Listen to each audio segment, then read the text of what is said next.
ATN Health Forum. ATN Health Forum is a compilation on critical health issues designed to reach all segments of the society and prefer solutions through the instrumentality of medical professionals. The show is segmented into three. The first segment, Educates. The second segment, Doctor and Me. And the third segment, Doctor Answers. As we already know, we will be addressing issues in health, and to that effect, we have a special guest joining us today in person of Mr. Emmanuel Obde, a human psychologist, president for Center for Behavioral Change and Public Enlightenment. You're welcome, Sir Emmanuel. Thank you very much. Thank you for having me. You're welcome. Today on the Educate segment, we will be discussing and learning about narcotics abuse and mental health. On the Doctor and Me segment, we will be listing a number of symptoms, and Mr. Emmanuel will tell us what could be the cause of those symptoms.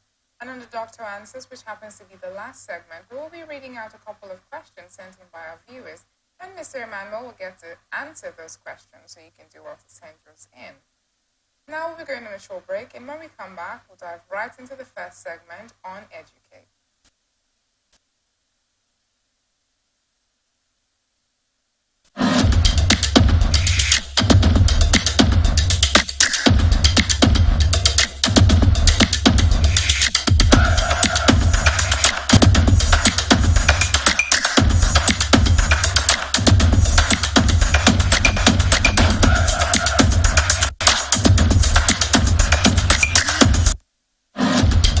Welcome back. If you were just joining us, this is ATN Health Forum on Atlantic Television Network.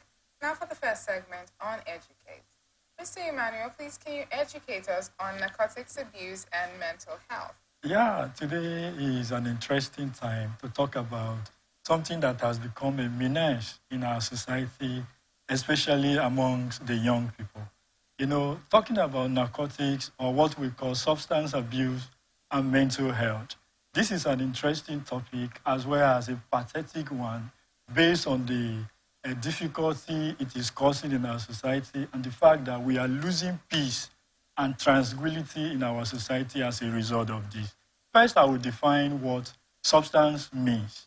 Substance, or what we call drugs, refers to psychoactive chemical substances that affect brain functions and result in the alterations of feelings, thought, perception, as well as behavior. Now, you may be asking, why is it called psychoactive substances? It is called psychoactive substances because of its effect on the central nervous system. One thing about narcotics, or what we call drugs, or psychoactive substances, is the fact that it worked on the central nervous system either to depress it or to stimulate it. Examples of these drugs are what we call cannabis, marijuana, or what we call, today we have the loud, the Colorado, you have what they call the ice, but we can also talk about cocaine, we can talk about alcohol, we can talk about cigarette, and that is what we call the nicotine, and a lot of other amphetamine and a lot of other drugs. So the fact about this is that many of our young people are engaged in. Now, if you look at these statistics, about 11% of these people are young people. They are either male or female. And it will be nice to know that in the whole world today, about 35 million people are said to be suffering from various forms of drug use disorders. We also have about 180 deaths that are directly linked to drug use disorders. And as of today, 11 million people inject drugs in the world.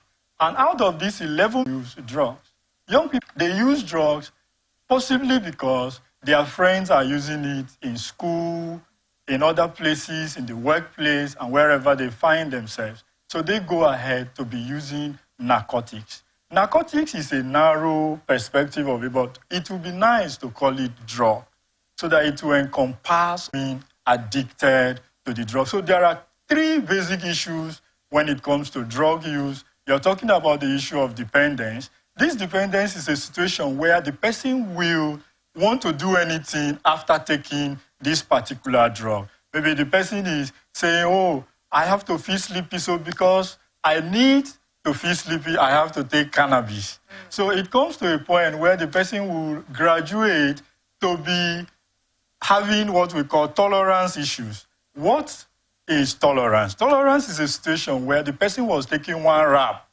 of cannabis, but this time around, one wrap of cannabis is not enough to cause that symptom, that sense of euphoria that the person is looking at. Then the person will graduate. Dependence and addiction goes together. Now, if you look at another reason why young people are using drugs is the fact that they want to self-medicate. They want to self-medicate. They want to take. They have seen people quickly use drugs, looking at the short-term effect. Maybe they want to feel interception. The person will not be in touch with reality. You see them joining gangs like cultism, and they disrupt the peace of the communities, the peace of the society, carrying guns. So on the social perspective, this is one of the things. But if you look at it from the economic perspective, you also find out that someone who is taking this drug, for example, cocaine is very expensive. And this person will have to buy certain amount of cocaine to be able to come to that high that the person is needing. So that person will need money. And you find out that when the person cannot afford it, at their physical health, you will know that this person is not in the right state of health. If you look at cancer, for example, cigarette has nicotine. And cigarette is smoked, basically. If you look at the tar of a cigarette, according to research that has been conducted, it has over 45 carcinogens, cancer-causing agents, about 45 at the tar of the cigarette. So you find out that all these drugs are very impactful on the mental health because, as a matter of fact, they either, like I said earlier, depresses or stimulate the central nervous system beyond the normal firing. Now, if you look at society as it is, you find out that people who are engaged in drug use, they are less productive at their place of work, in school, and even in their families. They are less productive. So if you talk about productivity at the place of work, this has to do with drug use. Taking the money that is legally given to them or going ahead to steal money in order to sustain that sense of high. And one of the things I have to say again is that we have to monitor the kind of people our relatives, our wards, are hanging out with. Because, for example, if you see someone hanging out with a drug addict, there is a possibility that the person is now engaging in drug use.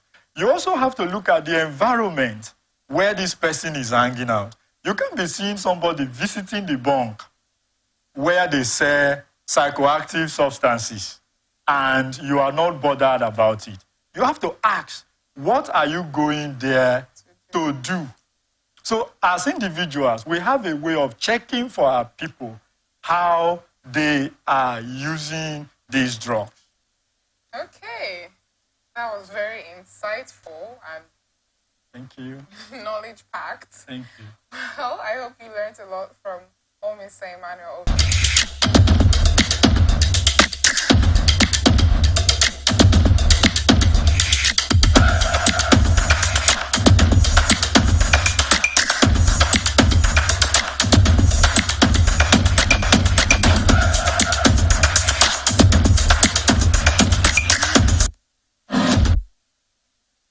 Welcome back from that very short break. If you are just joining us, this is ATN Health Forum, where we make a compilation on critical health issues designed to reach all segments of the society and prefer solutions through the instrumentality of medical professionals. And we have with us today Mr. Emmanuel Okde. Now into the second segment of the show, which is Doctor and Me. We'll be listing out a number of symptoms, and Dr. Emmanuel will tell us what the cause of these symptoms could be.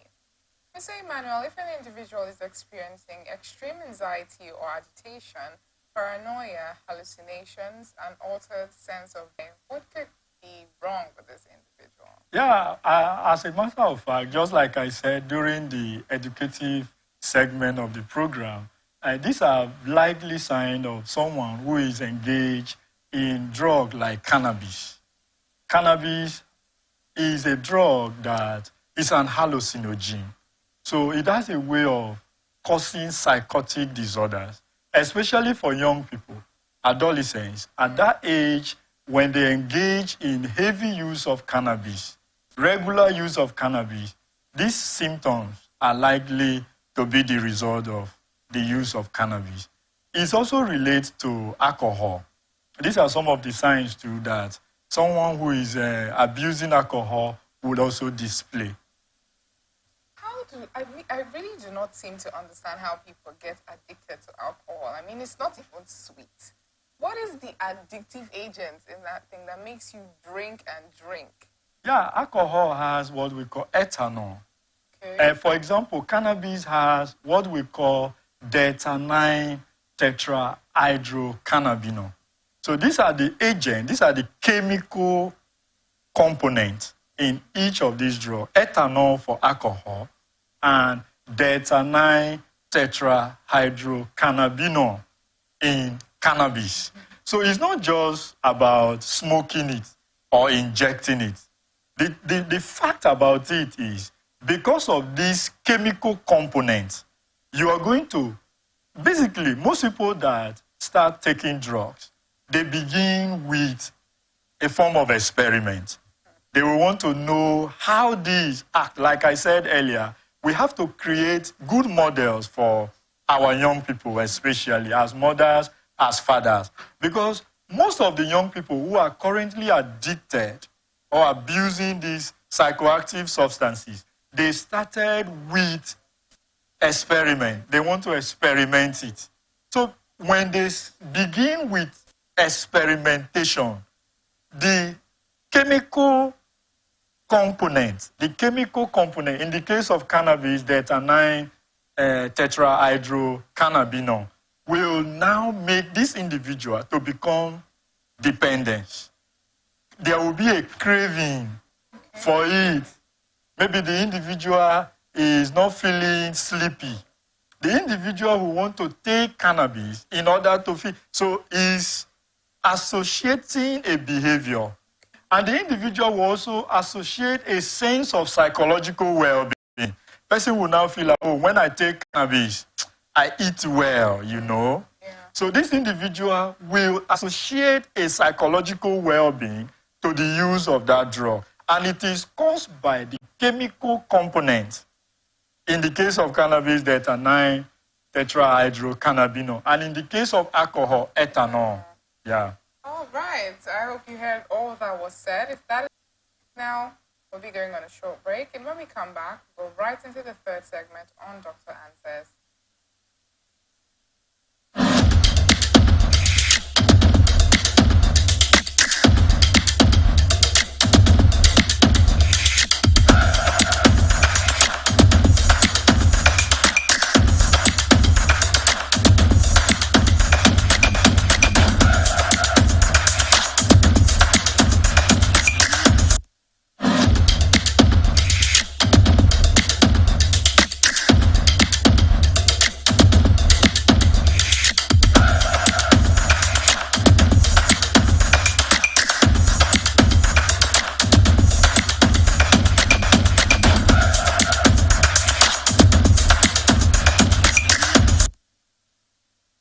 Welcome back from that very short break. If you're just joining us, this is ATN Health Forum, where we make a compilation on critical health issues designed to reach all segments of the society and prefer solutions through the instrumentality of medical professionals. And we have with us today Mr. Emmanuel Obde.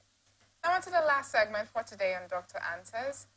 Mr. Emmanuel gets to answer the sent-in question of our viewers, so you can send yours in and be sure to receive an answer from us.